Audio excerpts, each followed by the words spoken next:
গোলামি করো, আমি আল্লাহ তাআলার দাসত্ব করো। ওয়াবুদুল্লাহ, এ বান্দা আমি ছাড়া আর কারো দাসত্ব গোলামি করবা না।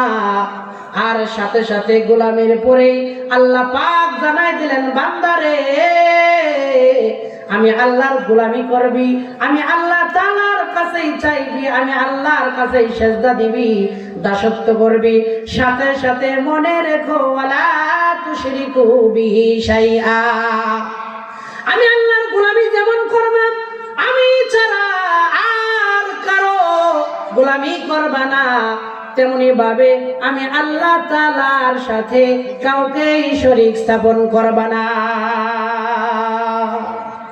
শরীক স্থাপন করবা না, ইবাদত করবা আর আমার সাথে কাউকে সমকক্ষ করবা না।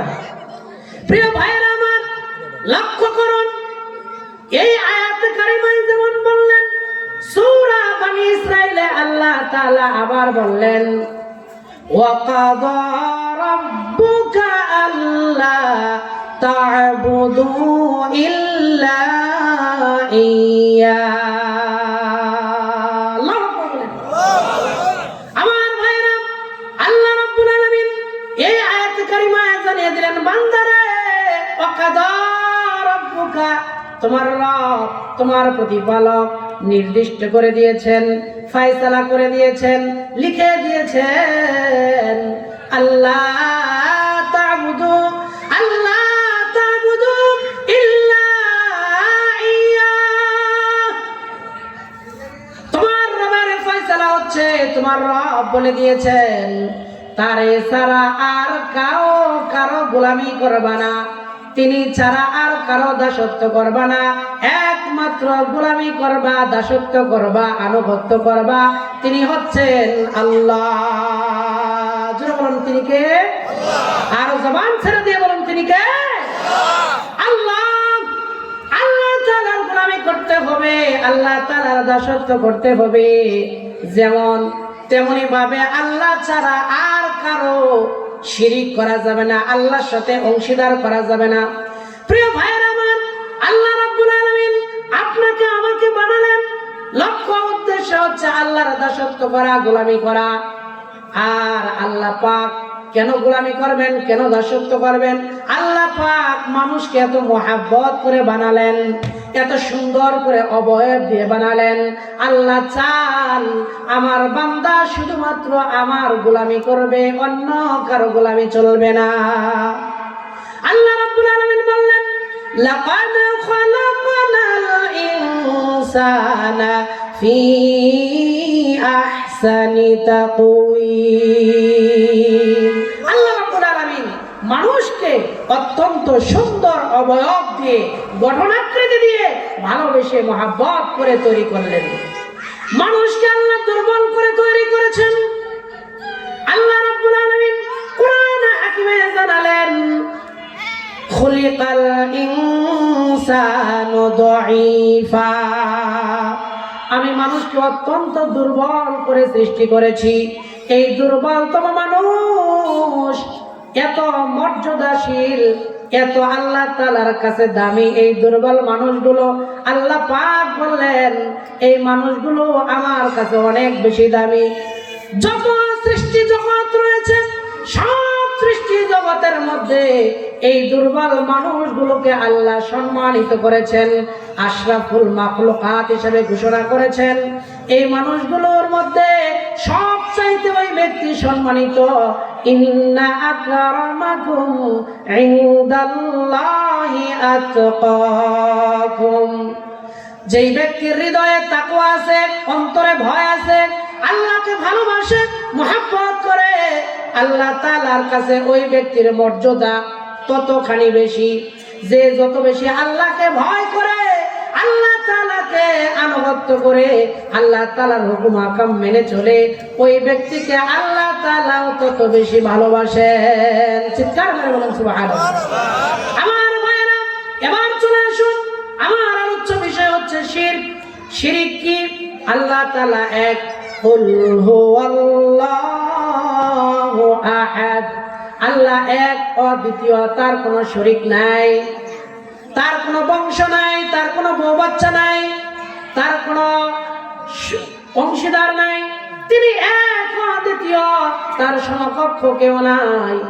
মানুষগুলো এত সম্মানিত হওয়ার পরেও, মানুষের মান মর্যাদা আল্লাহ পাক এত বেশি দেওয়ার পরেও, এই বনি আদমকে আল্লাহ তাআলা সম্মানিত করার পরেও এই মানুষগুলো সেই মহান রবের সাথে অংশীদার স্থাপন করে, ইচ্ছায় হোক অনিচ্ছায় হোক, জেনে হোক না বুঝে হোক, আল্লাহ তাআলার সাথে মানুষগুলো অংশীদার স্থাপন করে। আল্লাহ এটা পছন্দ করেন না। এই বান্দাকে আল্লাহ পাক বানিয়েছেন, আল্লাহ পাক এই মানুষকে হায়াত দিয়েছেন, যৌবন দিয়েছেন, শক্তি দিয়েছেন, আকল দিয়েছেন, বুদ্ধি দিয়েছেন। আল্লাহ রাব্বুল আলামিন এই মানুষকে চলাচল করার জন্য জমিনকে বিছানা বানাই দিলেন। আল্লাহ পাক মানুষের মাথার উপরে বিশাল আকাশ সৃষ্টি করেছেন এরকম ছাদ হিসাবে। সূরা বাকারায় আল্লাহ ঘোষণা করেছেন এই জমিনের ভিতরে মানুষের জন্য রিজিকের ব্যবস্থা করেছেন। এই মানুষগুলোর জন্য আল্লাহ পাক কত খাবারের আয়োজন করলেন, কত রঙের ফুল, কত রঙের ফল, কত স্বাদের ফল, কত খাবার আল্লাহ পাক মানুষের জন্য সৃষ্টি করেছেন। কথা বলেন ঠিক কিনা? ফলের জগতে লক্ষ্য করুন কত রকমের ফল আল্লাহ তাআলা দিয়েছেন। আল্লাহ চান বান্দারে এই খাবার খাও, খাবার শেষে আমি আল্লাহ তাআলার নামটা স্মরণ করো। খাবার খাওয়ার পরে চিন্তা করো এই খাবার কে আবিষ্কার করলো, কার দেওয়া খাবার ভক্ষণ করছি। খাবারটা খাওয়ার পরে তুমি যখন মিষ্টি স্বাদ অনুভব করবা, এই অনুভব করার পরে তোমার রবের নামটা নিয়ে নাও, আলহামদুলিল্লাহ। প্রশংসা করো আমি আল্লাহ। আল্লাহ পাক এটাই চান। প্রিয় ভাইরা আমার, আল্লাহ রাব্বুল আলামিন চান এই বান্দাকে আমি মুহাব্বত করে তৈরি করলাম, এই বান্দাকে চলার শক্তি দিলাম, বলার শক্তি দিলাম, সব দিলাম আমি। এই বান্দা শুধুমাত্র আমি আল্লাহর গোলামি করবে, আমার সাথে কাউকে শরীক করবে না। আল্লাহ এটা চান যে আমার খাবি, আমার জমিনে চলবি, আমার জন্য আসমানের নিচে থাকবি, আমার চন্দ্র সূর্যের আলো নিবি, বাতাস অক্সিজেন গ্রহণ করবি, বান্দা অবশেষে আমার কাছে ফিরে আসবি। সুতরাং আমি ছাড়া আর কারো কাছে কোন অবস্থাতে শরীক স্থাপন করবে না। আমার ভাইরা, আল্লাহ তাআলার কাছে শরীক করাটা কত জঘন্য অপরাধ। এই জন্য এই জঘন্য অপরাধ হওয়ার কারণে আল্লাহ পাক পাপের জগতে যত পাপ আছে সবচাইতে জঘন্য পাপের নাম হচ্ছে শিরিক করা। আর জোরে বলুন, কি করা? শিরিক করা। পাপের জগতে খুন, দর্শন, রাজধানী, মারামারি, কাটাকাটি, সুদ, ঘুষ, যত রকমের হারাম কাজ রয়েছে, যত রকমের পাপ আছে, পাপের জগতে সবচাইতে বড় পাপের নাম হচ্ছে শিরক। আব্দুল্লাহ ইবনে মাসউদ রাদিয়াল্লাহু তাআলা তিনি বলেন, আমি আল্লাহর রাসূলকে জিজ্ঞেস করলাম, ওগো আল্লাহর নবী, পাপের জগতে সবচাইতে বড় পাপ কি? সবচাইতে বড় পাপের নাম কি? আল্লাহর রাসূল বললেন, তোমাকে আল্লাহ তাআলা সৃষ্টি করেছেন, এই আল্লাহ সৃষ্টি করার পরেও তুমি কি আল্লাহ তাআলার সাথে শরীক করবা? এই হাদিস দ্বারা তিনি বুঝাতে চাইলেন আল্লাহ পাক তোমাকে ভালোবেসে মহব্বত করে তৈরি করলেন, আর তুমি এই আল্লাহর সাথে অংশীদার স্থাপন করবা নাকি? আপনারা জানেন হযরত লুকমান আলাইহিস সালাম তিনি তার সন্তানকে নসিহত করেছেন। হযরত লুকমান আলাইহিস সালাম আল্লাহ তাআলার কাছে অত্যন্ত একটা আপনজন, প্রিয়জন মানুষ ছিলেন, আল্লাহ তাআলার পছন্দের একটা মানুষ ছিলেন। হযরত লুকমান আলাইহিস সালাম আল্লাহকে ভালোবাসতেন, মহব্বত করতেন। এই মহব্বতের কারণে আল্লাহর সাথে শরীক করাটা কত জঘন্য অপরাধ, এই অপরাধটা তিনি বুঝতেন, জানতেন। এই জন্য তার কলিজার টুকরা সন্তানকে নসিহত করেছেন, ওয়াজ করেছেন। এই ওয়াজটা আল্লাহ তাআলা কোরআনে কারিমে আবার উঠিয়ে দিয়েছেন। সূরা বনী ইসরাঈল 13 নম্বর আয়াতে আল্লাহ রাব্বুল আলামিন বললেন, ওয়াইয ক্বালা লুকমানু লিইবনিহি وهو يعظه يا بني لا تشرك بالله إن الشرك لظلم عظيم আমার ভাইরা আল্লাহ রাব্বুল আলামিন এই বক্তব্যটা হযরত লুকমান আলাইহিস সালামের বক্তব্যটা কোরআনে কারিমে উঠাই দিলেন এই জন্য যে বিশ্ব মানবতা এই কোরআন পড়ে বুঝতে পারবে যে লুকমান আলাইহিস সালাম তার কলিজার টুকরা সন্তানকে নসিহত করলেন, ওয়াজ করে জানাই দিলেন। হযরত লুকমান তার সন্তানকে বললেন, ইয়া বুনাইয়া, হে আমার কলিজার টুকরা সন্তান, ভালো করে শোনো, মন দিয়ে শোনো, লা তুশরিক বিল্লাহ। ও আমার কলিজার টুকরা সন্তান, তুমি কখনোই আমার রব আল্লাহ তাআলার সাথে শরীক স্থাপন করো না। লা তুশরিক বিল্লাহ, আমার রব আল্লাহ, ওই আল্লাহর সাথে কখনোই কোন অবস্থাতে শরীক করো না। কারণ কি? কারণ হচ্ছে ইন্নাশ শিরকা লাযুলমুন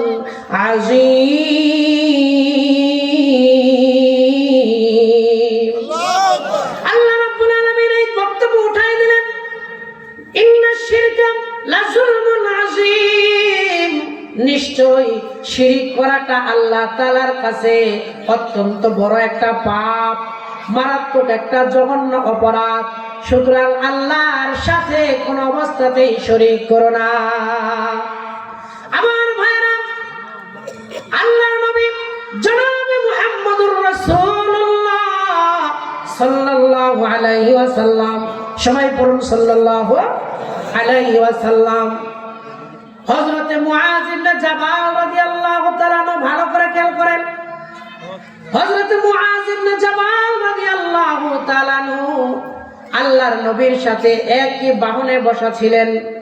ভালো করে শুনেন, একই বাহনে, ঘোড়া অথবা গাধা অথবা উট, শুধুমাত্র হাদিসে এসেছে একই বাহনের উপরে দুইজন বসা। যেমন আমাদের যুবকরা হুন্ডার উপরে দুইজন তিনজন উঠে, উঠে কি উঠে না? এই কথা বলেন, উঠে কি উঠে না?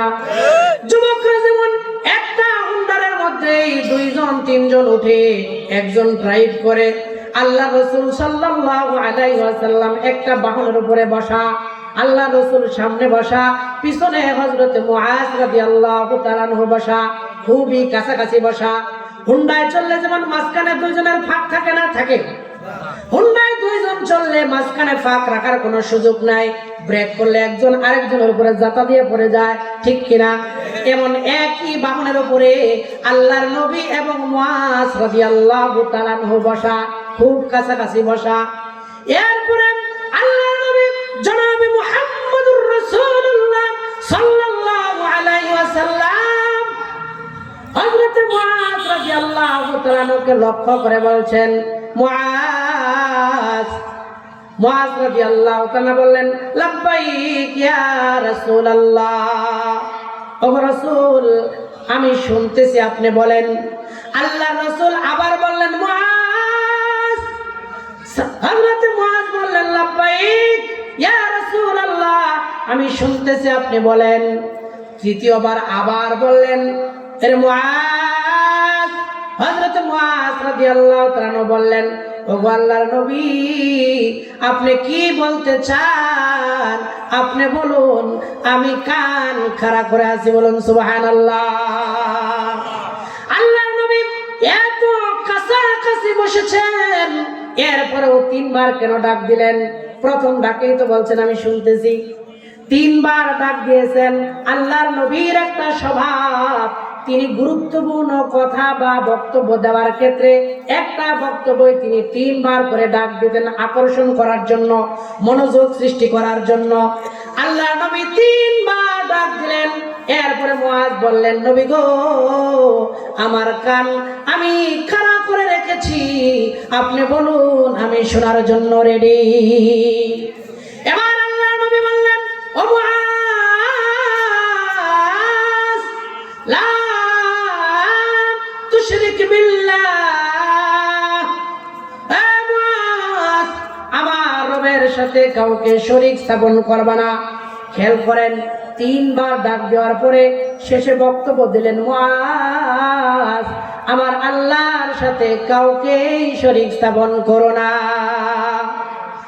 মুআজ খেয়াল করো, আল্লাহর নবী বললেন ওয়াইন কুতিলতা ওয়া হুররিকতা। খেয়াল করেন শব্দের দিকে, প্রথম বললেন লা তুশরিক বিল্লাহ, আল্লাহর সাথে শরীক স্থাপন করো না মুআজ। এরপরে বললেন পরিস্থিতি যদি এমন হয়ে যায়, ওয়াইন কুতিলতা, যে বাতিলরা কাফের মুশরিকরা তোমাকে ধরে ফেলেছে, হত্যা করবে। ওয়াইন কুতিলতা, তোমাকে যদি হত্যা করতে চায়, আল্লাহর সাথে শরীক স্থাপন করার জন্য যদি তোমাকে হত্যা করে তুমি নিহত হয়ে যাবা, কুতিলতা, তুমি হত্যা হয়ে যাবা। এরপরেও আল্লাহর সাথে কোনো অবস্থাতেই শরীক করো না। সুবহানাল্লাহ বলবেন না? ভাইরা আমার, এরপরে শব্দ আরেকটা যোগ করলেন, ওয়াইন হুররিকতা, পরিস্থিতি যদি এমন হয়ে যায় যে তোমাকে ধরে ফেলেছে, আল্লাহর সাথে শরীক করার জন্য পিরাপিরি করে, জবরদস্তি করে, আর তোমাকে ভয় দেখায় যে আগুন জ্বালায়া, আগুনের লাকড়ি দিয়ে আগুন ধাও ধাও করে জ্বলছে, আগুন জ্বলতেছে, আর তোমাকে জিজ্ঞেস করতেছে, এই মুআজ, আগুনে জ্বলবি না আল্লাহর সাথে শরীক করবি? আগুনে জ্বলবি না আল্লাহর সাথে শরীক করবি? ওয়াইন হুররিকতা, আল্লাহ রাসূল বললেন মুআজ, তুমি ওই আগুনে জ্বলবা, জ্বলে পুড়ে শেষ হয়ে যাবা, মরে যাবা, তবু আল্লাহ তাআলার সাথে কোনো অবস্থাতেই শরীক করো না। আল্লাহু আকবার, আর জোরে বলেন আল্লাহু আকবার। আমার ভাইরা, এই বক্তব্য কে দিল? কথা বলেন, মনে নাই ওয়াজ না? এই বক্তব্য আল্লাহর নবী দিলেন। কাকে দিলেন? হযরত মুআজ রাদিয়াল্লাহু তাআলা কে নসিহত করলেন, ওয়াজ করলেন, মরে যাবা তবু শিরক করবা না, পুরে ছাই হয়ে যাবা তবু আল্লাহর সাথে শরীক স্থাপন করো না। কত গুরুত্বপূর্ণ বক্তব্য। প্রিয় ভাইরা আমার, লক্ষ্য করুন, আল্লাহ রাব্বুল আলামিন জানালেন কোরআনে কারিমে, আল্লাহ তাআলার কাছে সবচাইতে বড় গুনার নাম হচ্ছে শিরকের গুনাহ। শিরকের গুনাহ বড় গুনাহ। আল্লাহ তাআলা কোরআনে হাকিমে জানালেন, এই গুনাহটা আমি তওবা ছাড়া maaf করি না, ক্ষমা করব না। যারা আমার সাথে শরীক স্থাপন করবে, এই শরীক করার কারণে তাদের কোনো ক্ষমা নাই। আল্লাহ রাব্বুল আলামিন সূরা নিসার 48 নম্বর আয়াতে কারিমায় জানাই দিলেন বিশ্ব মানবতাকে, ইন্নাল্লাহা লা ইয়াগফিরু আন ইউশরাকা বিহি ওয়া ইয়াগফিরু মা দুনা যালিকা লিমান ইয়াশা ওয়া মান ইউশরিক বিল্লাহি ফাকাদ ইফতারা ইসমান আযীমা। ভালো করে খেয়াল করেন, আল্লাহ রাব্বুল আলামিন এই আয়াতে কারিমায় জানাই দিলেন, ইন্নাল্লাহা, নিশ্চয় আমি আল্লাহ তাআলা, লা ইয়াগফিরু, ক্ষমা করব না, ক্ষমা করার প্রশ্নই আসে না।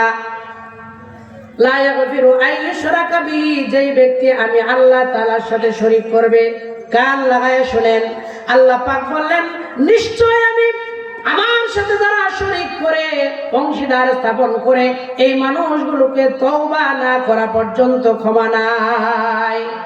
এরপরে আল্লাহ পাক জানাই দিলেন, ওয়া ইয়াগফিরু মা দুনা যালিকা লিমান ইয়াশা, এই শিরকের গুনাহ ছাড়া অন্য যত অপরাধ রয়েছে, যত গুনাহ আছে, সব গুনাহ আমি আল্লাহ যদি ইচ্ছা করি বান্দাকে আমি ক্ষমা করে দিব। বলুন সুবহানাল্লাহ।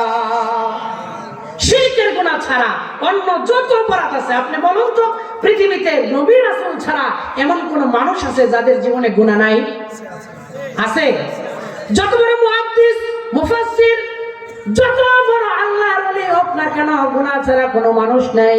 আল্লাহ এই জন্যই বললেন, শিরকের গুনাহ করবি না বান্দা, এছাড়া আর যত অপরাধ আছে আমি বান্দা তোকে ক্ষমা করে দেব আমার যদি মন চায়। তওবা করে শিরকের গুনাহ একবারে আইডেন্টিফাই করে যে আমি ওই গুনাহটা করেছি, আল্লাহ ক্ষমা করে দাও। আল্লাহ ক্ষমা করার জন্য প্রস্তুত আছেন। গভীর রাতে আপনি অন্যায় করেছেন, অপরাধ করেছেন, অপরাধ করার পরে রাতের আধারে জায়নামাজে দাঁড়াইয়া আল্লাহর কাছে যদি তওবা করেন, ফিরে আসেন, আল্লাহ গো আমি অপরাধ করে ফেলেছি, অন্যায় করে ফেলেছি, আমি মাপ চাই, ক্ষমা চাই, আমাকে ক্ষমা করে দেন।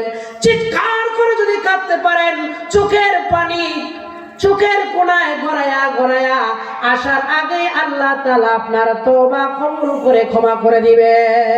সুবহানাল্লাহ। আমার ভাইরা, এরপরে দেখেন আল্লাহ রাব্বুল আলামিন বললেন, এই শিরক যারা করবে তাদের জীবনের আমলগুলো আমি বাদ করে দিব, বরবাদ করে দিব। আপনি তাহাজ্জুদ গুজার হতে পারেন, নামাজি, হজ, যাকাত, দান, সাদাকা, সব আমল আপনার আমল নামায় আছে। এই আমল নামা থাকার পরেও যদি আপনি শিরকের গুনাহ করেন, শিরক যদি করেন, তাহলে আল্লাহ তাআলা বললেন, ওয়ালাউ আশরাকু লাহাবিতা আনহুম মা কানু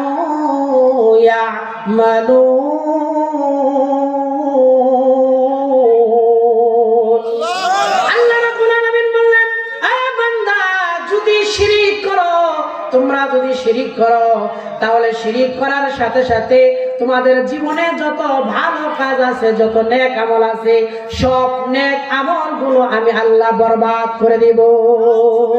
জোরে বলুন নাউজুবিল্লাহ, আরো জোরে বলুন নাউজুবিল্লাহ। আমার ভাইরা, আর দুইটা আয়াতে কারিমা শুনিয়ে আমি শেষ করব। আল্লাহ তাআলা কোরআনে কারিমে সূরা আল মাইদার 72 নম্বর আয়াতে কারিমা জানাই দিলেন, বান্দা ভালো করে শুন। আল্লাহ পাক জানাই দিলেন, এ বান্দা, আমি আল্লাহর সাথে যদি শরীক করো, তাহলে তোমাদের জন্য জান্নাত চিরতরে হারাম করে দিব।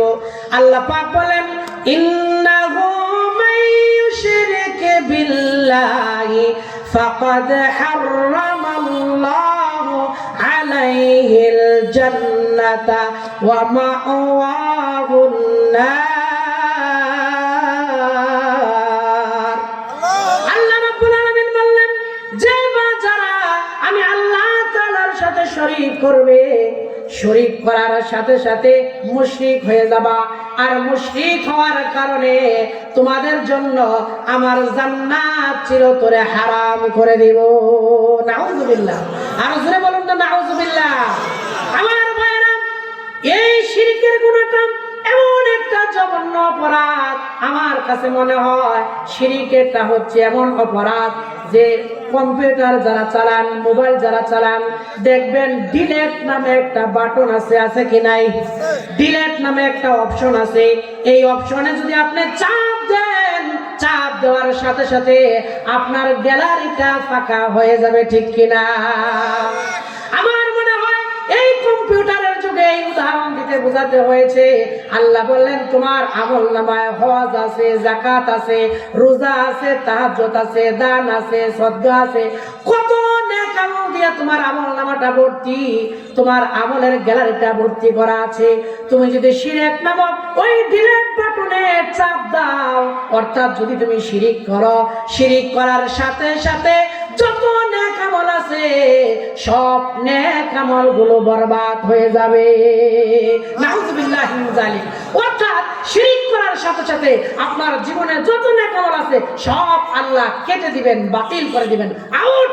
কিয়ামতের ময়দানে আমল নামা দেখা যাবে সাদা, একবারে ফরফরা। আপনি বলেন, আল্লাহ আমার জীবনে কত নেক আমল আছে, কত কিছু করেছি, কই সে নেক আমল গেল কই? আল্লাহ বলে, ওই তো শিরকের গুনাহ, ওই শিরক করার কারণে বিনা তওবায় কবরে আসছো, সুতরাং তোমার আমল নামাটা কি বাতিল হয়ে গেছে। নাউজুবিল্লাহ। আমার ভাইরা, আরেকটা আয়াত শুনাই, সূরাতুজ জুমার 64 নম্বর আয়াতে কারিমায় আল্লাহ তাআলা মানবতাকে লক্ষ্য করে জানিয়েছেন। এই আয়াতটা আল্লাহ পাক আমাদের নবী, বিশ্ব নবী মুহাম্মদুর রাসূলুল্লাহ সাল্লাল্লাহু আলাইহি ওয়াসাল্লামকে লক্ষ্য করে নাযিল করেছেন। আল্লাহ তাআলা আমাদের নবীকে লক্ষ্য করে জানালেন, ও আমার নবী, ওয়ালাকাদ উহিয়া ইলাইকা وإلى الذين من قبلكم لئن أشركت ليحبطن عملك ولتكونن من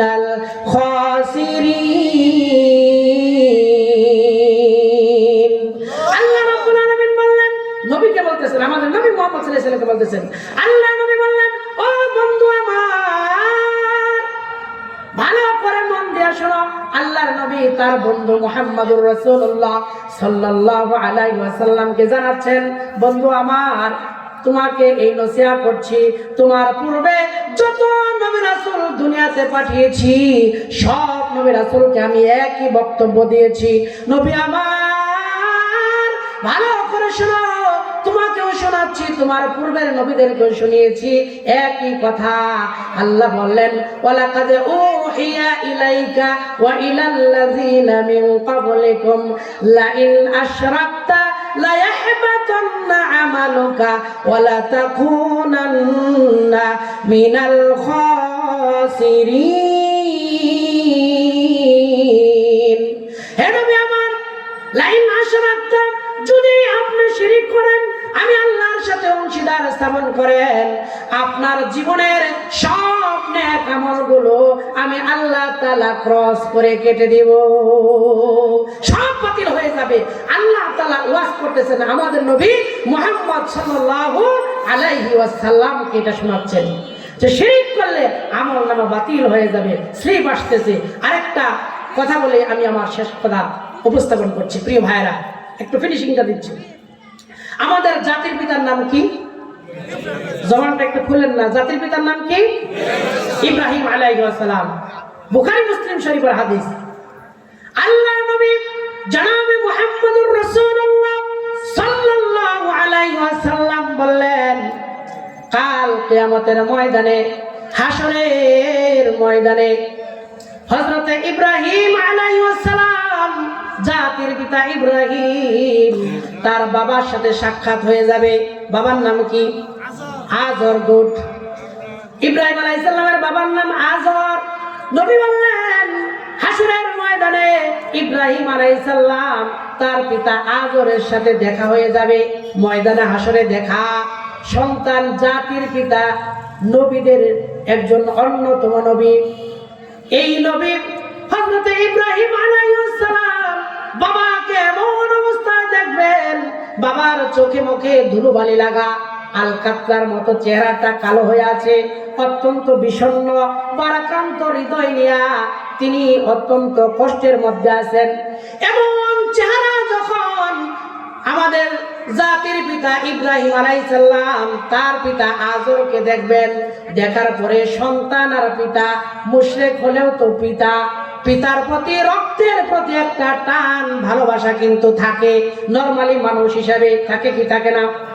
ইব্রাহিম আলাইহিস সালাম পিতাকে দেখলেন এত কষ্টে আছেন ধুলোবালি লাগা অবস্থায় আছেন অত্যন্ত কষ্টের মধ্যে আছেন এই দেখার পরে ইব্রাহিম আলাইহিস সালাম পিতাকে লক্ষ্য করলেন এবং বললেন বাবা গো দুনিয়ার জীবনে আপনাকে বহুবার আমি দাওয়াত দিয়েছিলাম তাওহীদের ঘোষণা দিয়েছিলাম আমাকে নবী হিসেবে মানার জন্য বলেছিলাম আল্লাহ তাআলাকে রব হিসেবে স্বীকৃতি দেওয়ার জন্য বারবার আপনাকে নসিহত করেছি কোনো কথাই আপনি শুনেন না এখন কেমন ও বাবা যদি শুনতেন তাহলে আজকে আপনার এই দুরবস্থা হতো না সন্তানের এই কথা বলার পরে আজর বলবে ও বাবা